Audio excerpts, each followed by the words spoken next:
keenya yaada keenya fannoo gooftaa safa kaanna maqaa Abbaa kan Ilmaa kan Hafuura Qulqulluu Waaqayyo tokko ameen. Maqaa Abbaa kan Ilmaa kan Hafuura Qulqulluu Waaqayyo tokko ameen. Maqaa Abbaa kan Ilmaa kan Hafuura Qulqulluu Waaqayyo tokko ameen. Yaa Waaqayyo Abbaa keenya Fayyisaa keenya qoricha keenya Yesuus Kiristoos Abbaa Fayyaa kan taate jalqabaa qottuun gidduutti argamii jennee si waammanna yaa Waaqayyo akkuma kanatti gidduutti argamte nutis nu gidduutti argamii nu geggeessi walgahii keenya nu miidhagsi jennee si waammanna yaa Waaqayyo. Walgahii keenya nu miidhagsitee waan yaadne waan karoorfanne yaa Waaqayyo gooftaan Yesuus Kiristoos sitti si yaa Waaqayyo machaalee waliin itti machaalee yaa Waaqayyo gooftaan Yesuus Kiristoos nu yaamaa namarratti yaadnee mari'anne miti. Egaan sabni tokko baduu sabni tokko majaatannee mari'anne yaa Waaqayyo afaan keenyaan tajaajillaa uummata keenya waan nagamaa hojjetu waan gaarii godhu waan gaarii hojjetanneeti. Ati immoo nu wajjin taatee nu geggeessitee sa'aatii kana nu geesse ammas galanni bara baraan siif haa ta'u. Egaa yaa Waaqayyo gooftaan Yesuus Kiristoos garbummaa uummata keenya jiru yaa Waaqayyo ati hin beekta hin agarta yaa Waaqayyo gooftaa. Egaa nuti yaa Waaqayyo galgala nama gara keetti kan himan gara keetti qabu waan yaa Waaqayyo garbummaa saba keenya jiru asuuccaa saba keenya jiru kana yaa Waaqayyo gooftaan Yesuus Kiristoos akka irraa kaa'atte bilisummaadhaan afaan isaadhaan aadaa isaadhaan yaa Waaqayyo tajaajila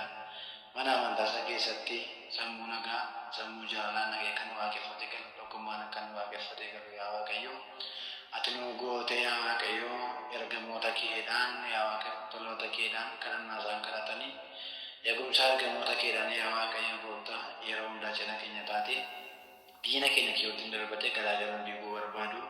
kan yaa Waaqayyo gooftaa bifa xonqolaadhaan bifa yaa Waaqayyo toshaadhaan bifa qaalluudhaan nutti yaa Waaqayyo wanta nutti darbatee wanta nutti hojjete yaa Waaqayyo akka nu yaada keenya garaagaraa faca'u akka nu hojii mana keetiin hojjenne akka nu jaalallaan qabaanne kan nu gochuu barbaadu dura rukuttee ati nu wajjin taatu gaggeessuuf biyya makee jaala keessa waaqarraa nuuf haa ta'u. Egaa yaa Waaqayyo warra biyya kee jiran biyya keessatti nagaa laattee warroota biyya garaagaraa jiran biyya adda addaa jiran yaa Waaqayyo bakka isaan jiranitti biyya ormaatti abbaa faaqa taatee fi fira taatee fi waan isaan yaaddes waan isaan dhiphisu yaa Waaqayyo gooftaa cubbuu irraa kan hafee hojii isaan irratti milkaa'ina taatee fi yeroo isaan cubbuu irraa kan hafee hunda akka guutuuf nuumsa yeroo keenya akka nuu guutuuf biyya keenya immoo biyya nagaa nuu goote hunda keenya jaalalaan tokkummaan yaa Waaqayyo kaayyoo sana dursii amantaa waloomaa sirrii kana yaa Waaqayyo gooftaa galmaan nu geesse hojii hojjennu hojii gaarii ta'ee fuula uummata keetitti mul'ate fuula kee duratti mul'ate yaa Waaqayyo guyyaa dhumaa sanaa hojii gaarii ta'e fuula keetti akka nu galmaaf nuu miti qulqulleetti yaada kee dubama maariyaam ishee baraa kibsi keessi wajjin joorte hanga gaafa qaamtee mashee dhangalaasisu duukaa turte nuu miti hanga ergamaa qulqulluun kaanii seexanaaniidhaan achi gad darbate yaa Waaqayyo gooftaa aangoo argate yaa Waaqayyo gooftaa Yesuus Kiristoosiif jettee nuu miti qulqullaa'aa boorgisiidhaaf jettee isa baaburatti daakame isa abiddaan gubaafame yaa Waaqayyo gooftaa isaaf jettee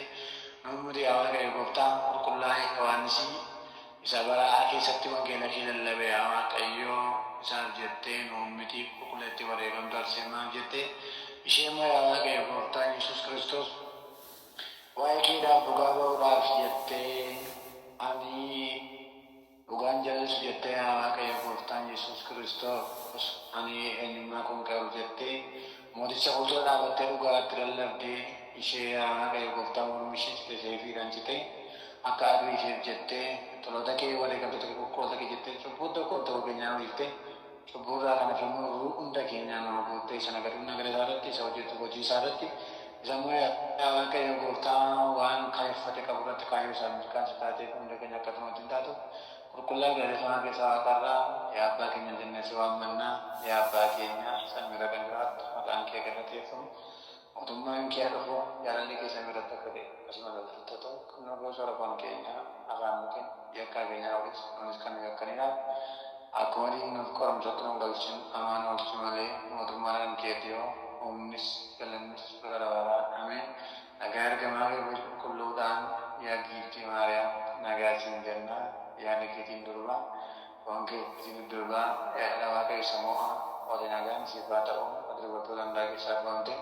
kan eebbifamteedha. Firiin gadameessa keetiis kan eebbifameedha. Gammada ayyaana qabeettii koo Waaqayyo si wajjin jiru jaalatamaa ilma kee gooftaa keenya Kiristoos bira araaraaf dhiifama nuuf kadhadhu. Lubbuu keenya nuuf dhiisuu nu haa qulqulleessu bara baraan ameen. Waaqa nu kakaasee nu jalqabsiise nu xumursiise nu gidduutti argame waa'ee keenya geggeessee galanni haa ta'u. Arras boris bara baraa ameen.